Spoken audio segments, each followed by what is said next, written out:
Père, je prie pour ton peuple, afin qu'il puisse être fortifié. Père, nous vivons des temps particuliers, des temps difficiles, et nous avons besoin de toi. Nous avons besoin de ton esprit. Nous avons besoin d'être remplis du Saint-Esprit, de force, de courage, de détermination. Nous avons besoin d'avoir une vision et de pouvoir courir avec cette vision, de pouvoir être ces flammes de feu et brûler tout sur notre passage. Père, je prie que tu nous embrases et que notre vie demain n'ait rien à voir avec celle d'aujourd'hui. Tu veux nous amener plus loin. Tu veux nous faire vivre plus.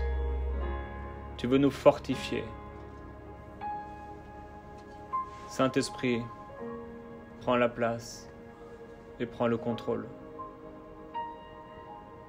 Seigneur Jésus-Christ, prends-nous par la main.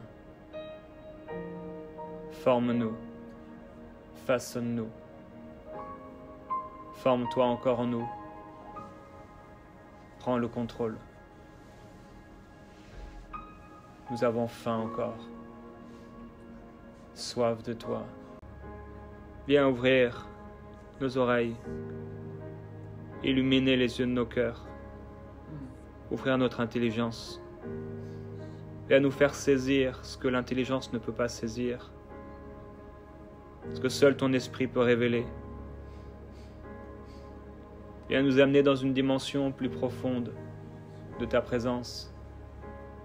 Une dimension plus profonde de la révélation de Christ, de tes plans et de tes projets pour la génération dans laquelle on est. Permets-nous de voir et de comprendre. Permets-nous de saisir, de capter, Seigneur, ce que tu veux faire et de pouvoir l'amener dans la réalité, de pouvoir l'amener dans la dimension des hommes, là où il y a tant de besoins, là où il y a tant de douleurs, là où il y a tant de souffrances. Oui, Saint-Esprit, nous sommes ton peuple. Tu nous as choisis pour aller et porter du fruit en abondance. Alors nous déclarons la bénédiction, ta bénédiction sur cette année, ta bénédiction sur nos vies et sur nos familles.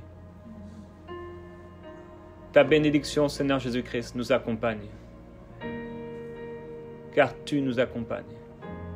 Et ta présence est au milieu de nous. Elle agit. Elle agira encore avec force et puissance pour manifester tes plans et ce que tu as prévu. Rien ne pourra t'empêcher d'agir. Rien ne pourra t'empêcher de faire ce que tu as prévu de faire. Aucun homme, aucun gouvernement ne pourra empêcher ton royaume d'avancer et de se manifester. Parce que tu es le Dieu tout-puissant et tu contrôles tout. Oui, viens encore manifester cette puissance, ce règne et cette autorité au milieu de nous et dans nos vies. Prends le contrôle, Père, s'il te plaît. Et apprends-nous à nous laisser inspirer, diriger, façonner par toi. Nous t'aimons, Seigneur Jésus-Christ. Nous t'adorons, Jésus-Christ. C'est toi le chef de l'Église. C'est toi la tête de l'Église. C'est toi le fondateur de l'Église. C'est toi la couronne de l'Église, le fondement de l'Église. Tu es Jésus-Christ, le Saint de Dieu, l'agneau de Dieu. Nous t'aimons, Seigneur. Nous t'aimons, Saint-Esprit. Alors la dernière fois, on a été dans le livre d'Habakkuk, verset 5. « Soyez dans la stupéfaction et la stupeur, car quelqu'un est en train d'accomplir en votre temps une œuvre que vous ne croiriez pas si on vous la racontait. » Et je crois que, à travers tout ce qui se passe en ce moment, Dieu est en train de, non seulement de préparer, mais il est en train d'accomplir quelque chose. Dieu est à l'œuvre. Dieu est en train de faire quelque chose. Dieu est en train d'opérer dans la dimension de l'esprit. Non seulement il a préparé les choses et il s'est préparé, il a coordonné tout ce qui doit se passer, tout ce qui doit arriver. Et maintenant, il est en train d'accomplir dans cette génération une œuvre qui, je crois, si on nous la racontait, on n'y croirait pas. On a vu que ce qui fait plaisir à Dieu, ce qui lui est agréable, c'est que le juste marche par la foi. On a besoin de marcher par la foi. Ça doit être notre essence, ça doit être notre motivation. On doit veiller, être très vigilant par rapport à la foi qui nous anime. Est-ce que nous sommes des gens de foi? Est-ce qu'il y a quelque chose qui nous motive? Est-ce qu'on est excité, enthousiaste par rapport à ce que Dieu est en train de faire? Ou est-ce qu'on est découragé, abattu, fatigué, oppressé peut-être, à cause des choses qui sont en train de se passer à droite et à gauche? Mais il faut qu'on puisse avoir les yeux fixés sur le Seigneur Jésus-Christ. Et il faut qu'on refuse d'être l'homme d'un moment qui espère pour quelques instants, qui est encouragé pour quelques instants, qui est motivé pour quelques instants. Et il faut qu'on devienne de plus en plus fondé et établi dans l'espérance de la foi. Et que nous puissions devenir des hommes et des femmes de foi qui croient véritablement. Ça fait partie de nous. Ça nous caractérise. C'est une fondation, ça nous forme. On sait que nous sommes dans la foi. Et ça, Dieu nous appelle à aller, nous le savons, de gloire en gloire. Il nous appelle et il nous fait avancer. Et il nous prend par la main pour faire de nous des gens de foi, des hommes et des femmes de foi.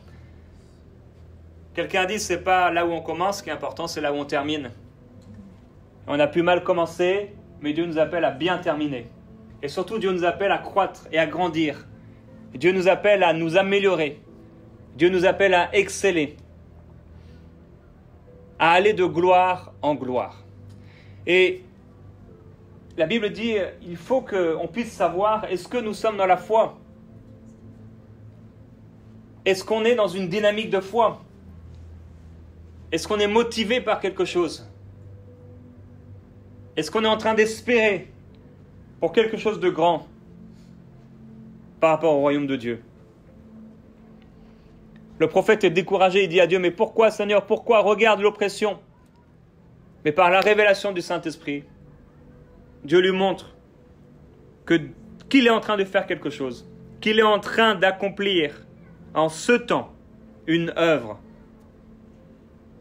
que son peuple ne croirait pas s'il l'écoutait, s'il l'entendait. Et je crois, oui, que Dieu est en train d'accomplir. Non seulement il l'a préparé, mais il est en train d'accomplir, et même si on ne le voit peut-être pas avec nos yeux, il est en train d'accomplir quelque chose.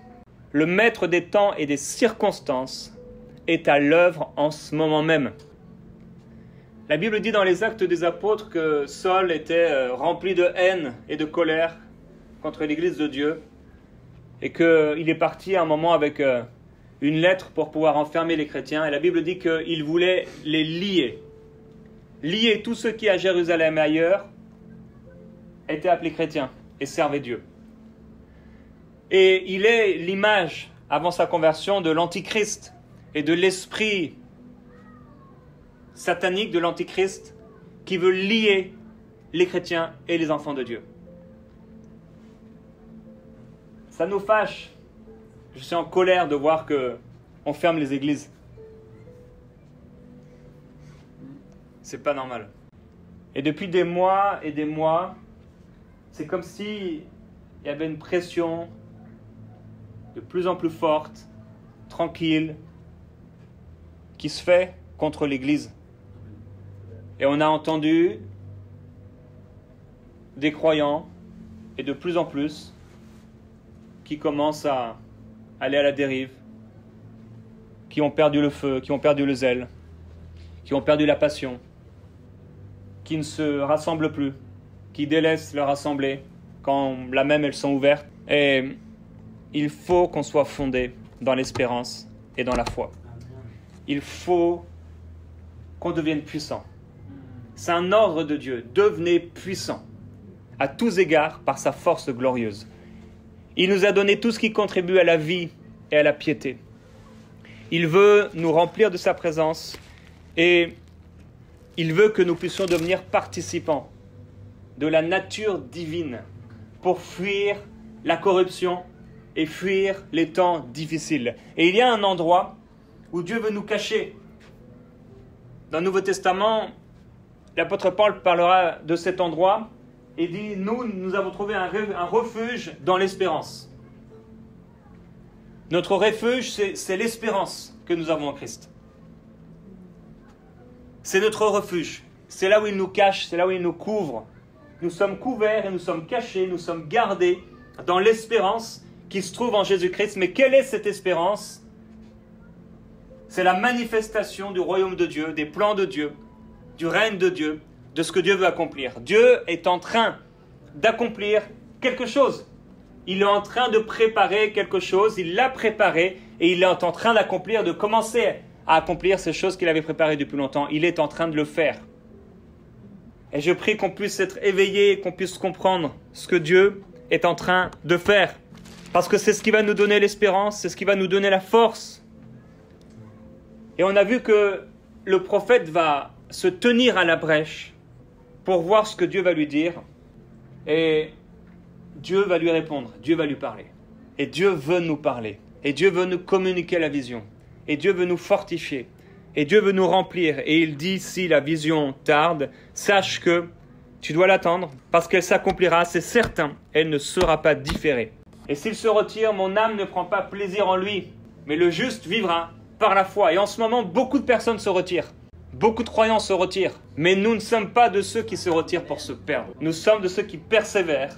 Parce que oui, la terre sera remplie de la connaissance de la gloire de Dieu, comme les eaux recouvrent le fond des mers. Alors oui, Dieu veut nous donner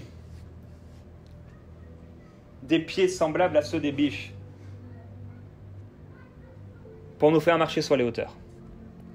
Dieu veut faire qu'en cette saison, alors que peut-être il continue de fermer les églises, ici et là, et dans diverses régions et pays, alors qu'on veut empêcher l'église, on veut lier l'église, et on veut lier le croyant, c'est l'esprit de l'Antichrist. Dieu nous fait marcher sur les hauteurs. Et il nous permet de marcher dans l'espérance et dans la foi. Et pendant qu'il nous cache dans cette espérance, et qu'il nous cache dans cette gloire, ce n'est pas le monde ou l'esprit de l'Antichrist qui nous cache, ce n'est pas l'esprit de l'Antichrist qui nous empêche de nous mouvoir dans l'esprit, ou d'agir dans l'esprit. Mais Dieu nous cache pendant un temps, pour que nous puissions nous préparer, et que nous puissions nous tenir à la brèche, pour ce qu'il est en train d'accomplir, qu'on ne puisse ne pas passer à côté, mais que lorsque ce que Dieu est en train d'accomplir dans l'esprit, et qui va se manifester dans le naturel, dans le réel, nous puissions être préparés au moment où nos yeux vont pouvoir voir ces choses, et que beaucoup seront surpris, comme lorsqu'il viendra nous chercher, mais que nous ne puissions pas être surpris de la manifestation de ce que Dieu est en train de faire dans l'esprit en ce moment même, parce qu'il est en train d'accomplir quelque chose, et c'est extraordinaire. Il a prévu de toute éternité que la connaissance de sa gloire remplirait toute la terre. Personne ne passera à côté. Ça remplira comme l'eau qui couvre le fond des mers. Il n'y a pas un seul endroit qui n'est pas couvert quand la mer remplit le fond des mers. Tout est rempli. Et toute chose connaît. Toute chose sait. Et toute personne saura. Personne ne passera à côté de ce que Dieu est en train de faire et de ce qui va être manifesté. Alors dans le livre de Sophonie, Dieu dit qu'il y a un jour qui arrive, un jour de la colère de l'Éternel, où Dieu va manifester tout ce qui avait été gardé. La détresse, jour de détresse, d'angoisse, de dévastation, de ravage, de ténèbres, d'obscurité, de nuées, de brouillard, de courroux.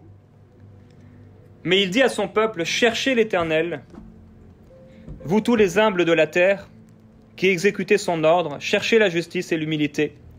Peut-être serez-vous préservés au jour de la colère. Et de la même façon qu'il a pu préserver Élie, de la même façon que Jésus pouvait passer au milieu d'eux, de la même façon, on va passer au milieu de ces difficultés. On va passer au milieu de ces oppressions. On va passer au milieu de ces tribulations. On va passer au milieu de cette persécution, qui est une persécution contre l'Église. On va passer au milieu d'eux, avec la force que Dieu nous donne, et avec l'espérance qui nous anime, cachés par l'espérance, cachés par la foi, qu'un jour nouveau se lève, que quelque chose va se passer dans cette génération, que Dieu est en train d'accomplir quelque chose, une œuvre, qu'on ne la croirait pas si on l'entendait, que le monde ne pourrait pas croire s'il l'entendait. Dieu est en train de le faire. Dieu est en train de l'accomplir sous nos yeux spirituels. Si on peut se tenir à la brèche, et si on peut écouter, et si on peut entendre, et si on peut être saisi par lui, et si on peut monter plus haut, je crois qu'on pourrait entendre et discerner le son de la trompette de Dieu. Je crois qu'on pourrait entendre et discerner que Dieu est en train de relâcher des anges pour la moisson qui arrive. Parce que la moisson arrive, elle est prête. Jésus dit, les champs sont blancs. Les champs sont blancs. Et il dit dans Sophonie au chapitre 3 et au verset 10, il dit, mes adorateurs, mes dispersés, m'apporteront l'offrande. Et en ce jour-là, tu n'auras plus honte. Je laisserai au milieu de toi un peuple humble et faible, qui se réfugiera dans le nom de l'Éternel. Un peuple humble et faible, qui se réfugiera dans le nom de l'Éternel. J'aime quand la Bible dit « Mes adorateurs, mes dispersés, m'apporteront l'offrande en ce jour-là. » Dieu nous appelle ses adorateurs. Nous sommes les adorateurs de Dieu. Nous adorons Dieu. Nous lui offrons une adoration totale, complète, profonde. Cette adoration doit jaillir de nos cœurs. Cette adoration, elle doit être donnée à Dieu. Nous sommes ses adorateurs.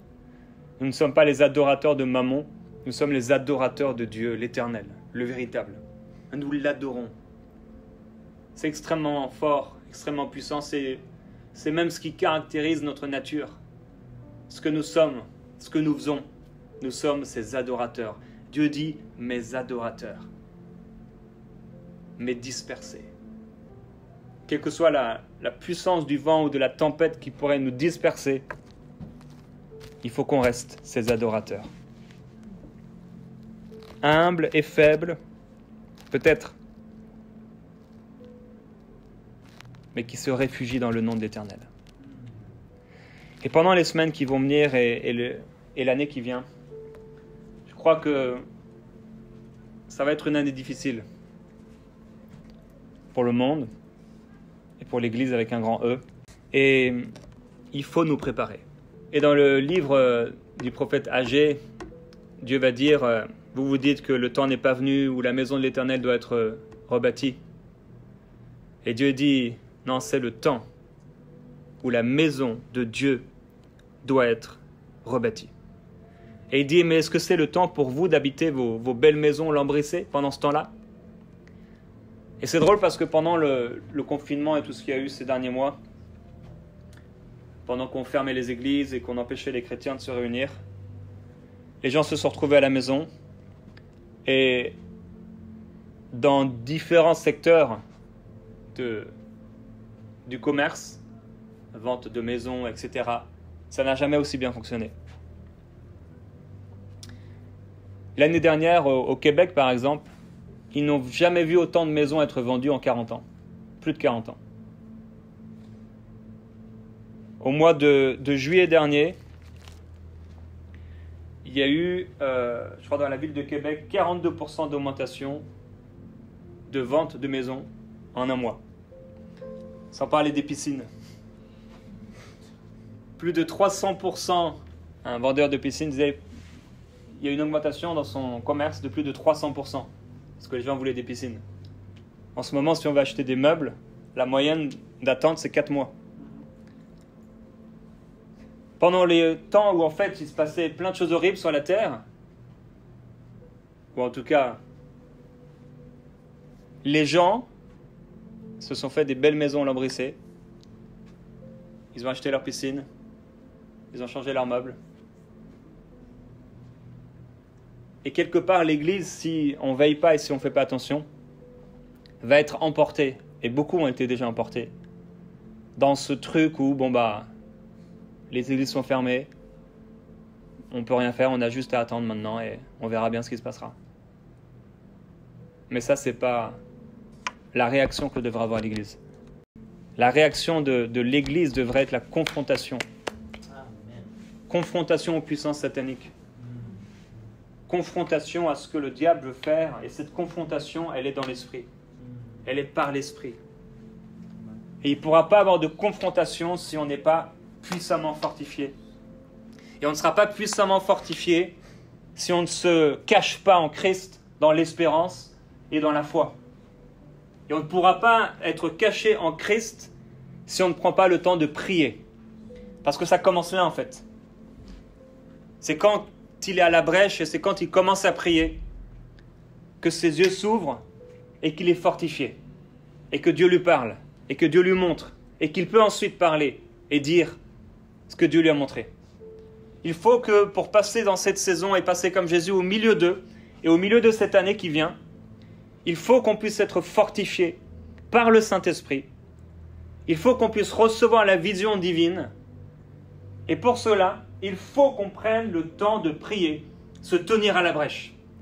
Noé s'est tenu à la brèche et Dieu lui a parlé. Il était juste parmi ses contemporains. Il s'est tenu à la brèche et Dieu lui a parlé. Et qu'est-ce qu'il a fait? Il a construit une arche pour sauver sa famille. Avec fidélité, persévérance, pendant que le monde faisait n'importe quoi, lui, il a construit une arche pour sauver sa famille. Il faut qu'on puisse construire une arche de prière pour sauver nos proches, pour se sauver nous-mêmes, pour sauver les gens qui nous entourent, qui sont perdus et complètement aveugles, et qui sont en train de s'acheter leur maison, leur piscine, et leurs meubles, et qui ne réalisent pas qu'il y a quelque chose de plus grand, qu'il y a quelque chose de plus élevé. On sait ce qui s'est passé quand les magasins ont commencé à être fermés, ou en tout cas quand la crise a commencé à avoir lieu. Les gens ont été achetés quoi? Le premier truc qu'ils ont été achetés, c'est du papier toilette. Dans Ageu chapitre 1 au verset 8, il dit « Réfléchissez à votre conduite, montez sur la montagne, apportez du bois et bâtissez la maison, j'y prendrai plaisir, et je la glorifierai. » Qu'est-ce que Dieu est en train de nous dire? Apporter du bois. Faute de bois, le feu s'éteint. Plus de bois, plus de feu. Dieu dit apporter du bois. Pendant que les gens sont en train de dire « Ah, c'est pas le temps où la maison de l'Éternel doit être rebâtie. » Et que Dieu dit « Non, non, c'est pas le temps, vous, de lambrisser vos maisons. C'est le temps de bâtir ma maison. Alors, apporter du bois. » C'est un temps, et cette année, c'est un temps où on doit être engagé, motivé, se rendre disponible et se réveiller parce qu'il faut apporter du bois. Et pour être réveillé, il faut que Dieu agisse dans notre esprit et qu'il crée quoi? La ferveur. Dieu va leur dire « Je suis avec vous ». Et qu'est-ce que Dieu va faire? La Bible dit qu'il va réveiller l'esprit de Zorobabel, de Josué et du reste du peuple. Il va se passer quelque chose, ils vont être littéralement remués dans leur esprit. Il y a quelque chose qui se passe et ils sont remués à l'intérieur d'eux. Dieu est en train de les éveiller, de les réveiller, de les remuer à l'intérieur. Il faut qu'on soit remué à l'intérieur. Il faut que ce soit spirituellement. La Bible dit c'est spirituellement qu'on en juge, mais il faut que Dieu nous remue dans l'esprit. Si on n'est pas remué dans l'esprit, on va s'assoupir. On va se fatiguer, on va se décourager. Il faut que l'Esprit de Dieu se manifeste pour nous remuer spirituellement, pour pas qu'on se laisse avoir aux choses de ce monde et être comme les gens qui couraient derrière leur papier toilette.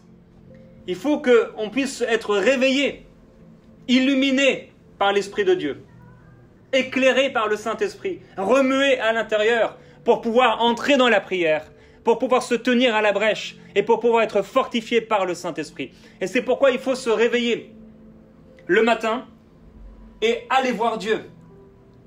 Si on se réveille le matin et qu'on fait comme le monde, on court à nos activités, on prend notre petit déjeuner, on part au travail, on prend la voiture, comment on va pouvoir rester réveillé? Comment on va pouvoir entendre parler Dieu nous parler? Il faut que dès le réveil, on puisse entendre sa voix. Il faut que dès le réveil, ce soit la première personne à qui on parle. La première personne vers qui nos yeux se tournent, notre cœur se dirige. Il faut que lorsqu'on se réveille, on puisse l'entendre nous parler. Il faut qu'on le cherche. Il dit « Cherchez-moi, vous tous les humbles. Cherchez-moi, vous qui cherchez la justice. Cherchez-moi. » On sait que plusieurs fois, la Bible nous le dit, que Jésus se levait tôt le matin pendant qu'il faisait encore nuit. Et qu'est-ce qu'il allait faire? Il allait sur la montagne pour prier. Jésus avait besoin de prier. Il avait besoin d'entendre Dieu lui parler. Il avait besoin d'être fortifié le matin par rapport à la journée qu'il allait endurer, pour pouvoir passer au milieu d'eux. S'il n'avait pas pris le temps de prier et d'entendre Dieu parler, il ne serait pas passé au milieu d'eux. Mais c'est parce qu'il a pris le temps de prier, le temps de l'écouter, le temps de savoir par où passer, d'avoir la direction divine, il a pu passer au milieu d'eux. Au chapitre 2, au verset 3, Dieu dit par 3 fois, « Fortifie-toi. Fortifie-toi, Zorobabel. Fortifie-toi, Josué. Fortifie-toi, peuple du pays tout entier. Car moi, je suis avec vous. Et travaillez. Avec la parole que je vous ai donnée quand vous êtes sortis d'Égypte, mon esprit se tient au milieu de vous. Soyez sans crainte. » Pour passer à travers cette année qui ne va pas être facile, pour le monde et pour l'Église, il faut qu'on se tienne à la brèche, chaque jour. Il faut qu'on soit vigilant et il faut qu'on prenne le temps de l'écouter. Je crois que ce que Dieu veut, c'est qu'on puisse se réveiller chaque matin et avoir un temps avec lui. Ce n'est pas une question d'une durée peut-être, c'est une question de cœur, c'est une question de disposition intérieure. Si on ne prend pas le temps et qu'on se fait voler, et qu'on lambrisse nos maisons, et qu'on s'occupe de nos affaires, et qu'on s'occupe du travail d'abord, avant de s'occuper de lui, et de penser à lui, et de le chercher lui, si on cherche tout un tas d'autres choses, au lieu de chercher son royaume en premier, on passera à côté de quelque chose, et il nous manquera la force pour pouvoir tenir debout, la force dont on a besoin. Et il veut nous donner cette force. Il veut nous donner la force surnaturelle, parce que c'est surnaturel, de tenir ferme et de passer à travers cette année, et que cette année, alors que beaucoup vont plonger, que beaucoup vont être écartés, nous, au contraire, on va être de plus en plus forts, parce qu'on aura pris le temps de mettre Dieu en premier. C'est important de le mettre en premier dans nos journées. Ça commence par là. La Bible dit, au commencement, Dieu créa les cieux et la terre. Les choses commencent au commencement. Une journée commence quand tu ouvres les yeux. Et comment tu commences ta journée, ça détermine beaucoup de choses. La façon dont tu commences la journée va déterminer souvent comment va se passer cette journée. Si tu commences cette journée avec Dieu, il est rare que tu sortiras de cette journée sans avoir vu Dieu quelque part t'encourager, te fortifier, t'aider à passer par-dessus. Mais les jours où tu ne le mets pas en premier, où il est peut-être en dernier, on réalise, et tu réalises, que ce sont des journées difficiles. Et je prie que nous puissions ne pas vivre nos journées dans la chair, mais que nous puissions les vivre dans l'esprit pour pouvoir être fortifiés. Les temps que nous pouvons prendre le matin, ça peut être 30 minutes, ça peut être 1 heure selon les possibilités de chacun. Mais c'est un temps où on devra avoir un temps de prière, où on le loue, où on l'adore, un temps de recherche peut-être de sa volonté, un temps où on va prier pour les gens, pour les autres, pour des personnes que Dieu nous met à cœur, un temps où peut-être on va pouvoir même monter plus haut dans l'esprit et Dieu va nous amener à prier pour des choses qui nous dépassent complètement et pour lesquelles il faut prier. Et un temps aussi dans sa parole. Ça peut être 15 minutes, ça peut être 30 minutes ou plus selon les possibilités de chacun. Et dans cette recherche, dans cette méditation, recevoir une parole de Dieu. Le but n'est pas de lire de A à Z, de la Genèse à l'Apocalypse le plus rapidement possible. Le but, dans une méditation personnelle matinale, c'est de recevoir une parole de Dieu. Qu'est-ce que Dieu, tu veux me dire ce matin? Et c'est ce petite chose, c'est la nourriture qu'on a eue quand on était bébé, jour après jour, qui a pu nous faire grandir. Et c'est cette petite, entre guillemets, ça n'a l'air de rien. On se dit, ok, je ferai ça demain, ok, je ferai ça plus tard. Mais c'est cette méditation du matin, cette manne fraîche, qui va nous faire grandir. Et qui va nous permettre de passer à travers. Tellement de choses sont mises en place pour nous empêcher de pouvoir se tenir à la brèche. Mais il faut, et Dieu nous a réservé, une manne fraîche. Et vous savez ce qui se passait quand il ne prenait pas la manne au bon moment? Ça pourrissait. Il y a une manne, quel que soit notre âge, il y a une manne que Dieu a réservée, qu'il nous prépare. C'est surnaturel. Chaque matin, c'était surnaturel, cette manne. Et chaque matin, il y a une manne que Dieu a pour nous. Mais qui ira y puiser? Qui ira la chercher? Ils devaient se lever, sortir de leur tente et aller prendre la manne pour pouvoir s'en nourrir. Qui va se lever le matin et aller chercher cette manne? Aller prendre cette nourriture que Dieu lui a réservée. C'est une manne particulière, individuelle, spécifique à chacun. Elle a un goût particulier. Elle a un goût unique. Quand cette année, nous puissions aller prendre cette manne. Ce qui va nous fortifier quotidiennement, jour après jour. Et alors oui, on pourra apporter le bois parce qu'on aura été motivé. Et oui, on pourra travailler et construire la maison parce qu'on aura été nourri, parce qu'on aura été fortifié. Et avec la parole que Dieu nous a donnée, oui, son esprit se tient au milieu de nous, nous serons sans crainte et nous verrons que la gloire de la deuxième maison sera plus grande que celle de la première. Et que oui, sa gloire couvrira nos vies, couvrira nos maisons, couvrira les gens pour qui nous avons prié, couvrira les sphères, les domaines, les personnes, les gouvernements pour qui nous avons prié, couvrira la terre comme l'eau qui couvre le fond des mers. Alors oui, Dieu, aujourd'hui, cette semaine, cette année, il veut que nous puissions passer au milieu d'eux. Et il dit dans le dernier verset du livre d'Agée, « En ce jour-là, oracle de l'Éternel des armées, je te prendrai, mon serviteur, et je ferai de toi comme un sceau, car je t'ai élu. » Et le sceau, c'est l'objet le plus personnel que quelqu'un pouvait avoir. C'est un signe d'intimité. Et Dieu dit, en ce jour-là, en ce temps difficile, en cette année difficile, eh bien toi, je te prendrai parce que tu es mon serviteur. Et je ferai de toi l'objet le plus personnel que j'ai, car je t'ai élu. Je te prendrai, je te cacherai. Pour qu'il puisse nous prendre, il faut qu'on soit en train de veiller. C'est parce qu'on veille et qu'on se tient à la brèche qu'il pourra nous prendre. Et la Bible dit que nous ne devrions pas faire partie de ceux qui seront surpris parce qu'ils n'étaient pas en train de veiller. Et qu'au contraire, nous puissions être en train de veiller et de faire ce que nous devons faire, de servir là où nous devons servir. Et d'être dans ce ministère qu'il nous a tous donné, le ministère de la prière. Comme Corneille, comme Anne, comme Noé,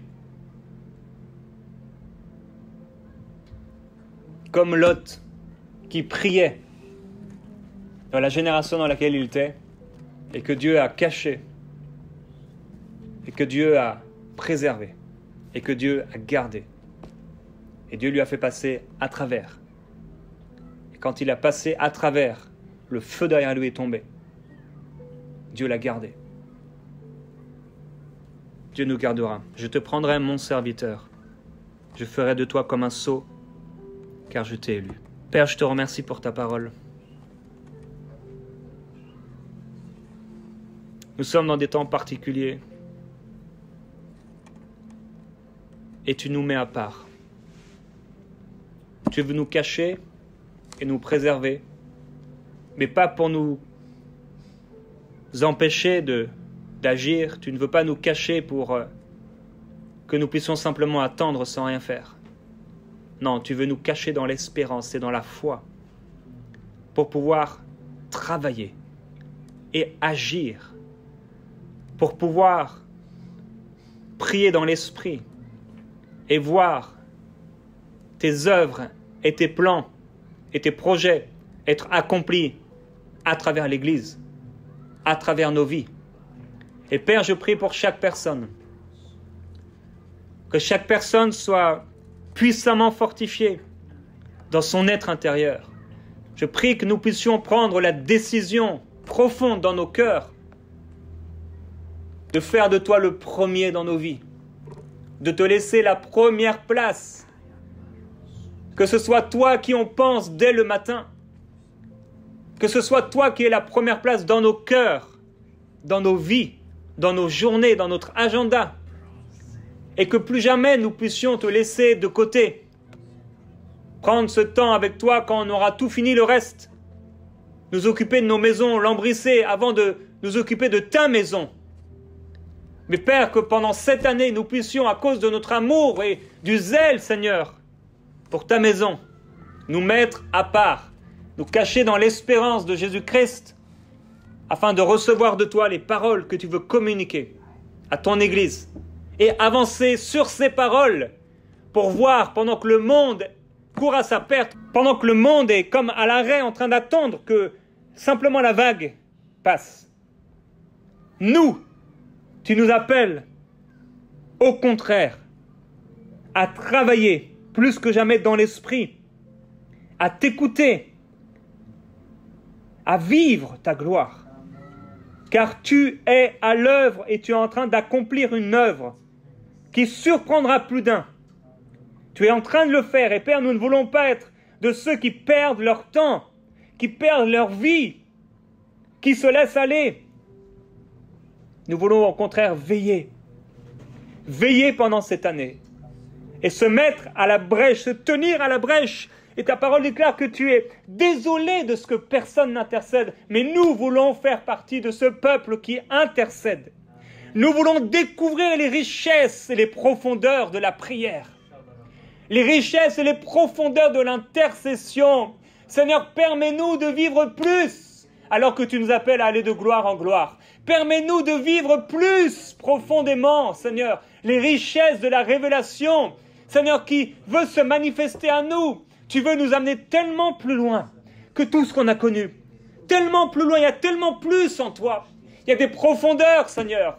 Il y a une largeur, une hauteur, une longueur, Seigneur. Il y a tellement plus que tu veux nous donner, que tu veux nous communiquer. Alors oui, nous prions avec l'apôtre Paul qui priait, viens illuminer les yeux de nos cœurs. Viens nous montrer, Seigneur, la richesse, la glorieuse richesse de ton héritage au milieu des saints. Viens nous montrer l'infinie grandeur de ta puissance, Seigneur, selon l'action souveraine de ta force, Seigneur, pour l'Église. Viens, Saint-Esprit, nous révéler ce qui nous est caché. Viens nous révéler ce qui nous appartient. Viens, Seigneur, nous faire goûter à la plénitude de ta puissance, la divinité, la force, la gloire, Seigneur. La puissance de Christ. Viens nous permettre de nous tenir dans le lieu secret, comme Noé, Seigneur, qui jour après jour, avec persévérance, pendant des dizaines d'années, a construit son arche pour sauver ceux qu'il aimait. Que nous puissions, Père, à longueur de journée, à longueur de semaine pendant toute cette année, construire notre arche pour les âmes qui viennent.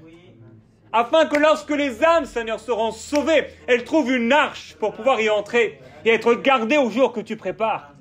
Oui, Père, nous prions pour cette génération qui est perdue. Nous prions pour cette génération, Seigneur Jésus-Christ, qui a les yeux fermés, complètement aveugles. Viens les sauver, viens les racheter, viens ouvrir leurs yeux, afin qu'ils puissent voir l'espérance qui se trouve en toi.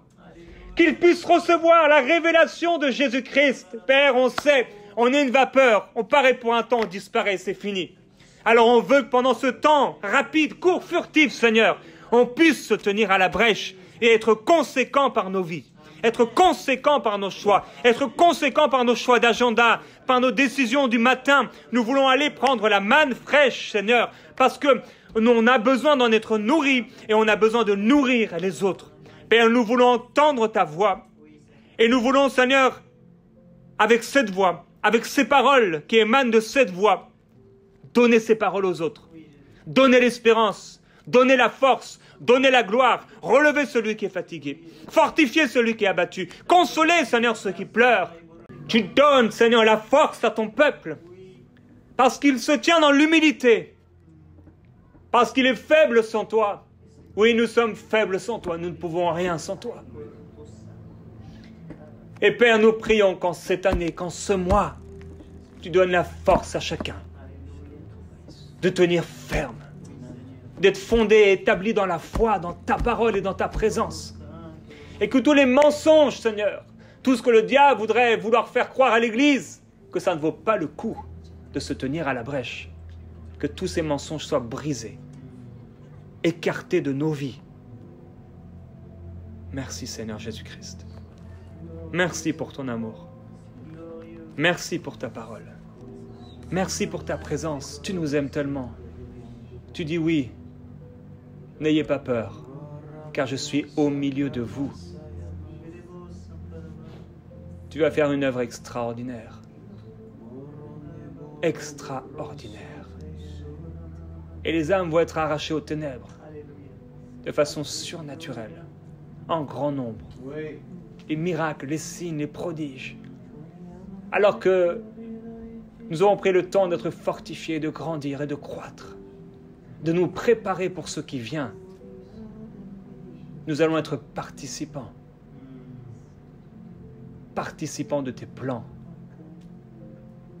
Oui, Seigneur. Nous ne sommes pas de ceux qui se retirent pour se perdre, mais de ceux qui croient pour sauver leur âme. Père, on veut se rendre disponible cette année pour prier pour nos frères et nos sœurs, pour les gens qui nous entourent. Nous t'aimons, Seigneur Jésus-Christ. Tu es merveilleux. Oui, tu rempliras de gloire nos vies, nos familles, nos enfants, nos couples. Tu es merveilleux, Jésus-Christ, et nous t'adorons. Nous sommes remplis d'espérance pour ce qui est devant nous. Tu vas nous faire passer à travers, au milieu d'eux. Et ils vont être étonnés de voir que tu n'étais pas en train de dormir. Tu avais tout préparé. Merci, Saint-Esprit.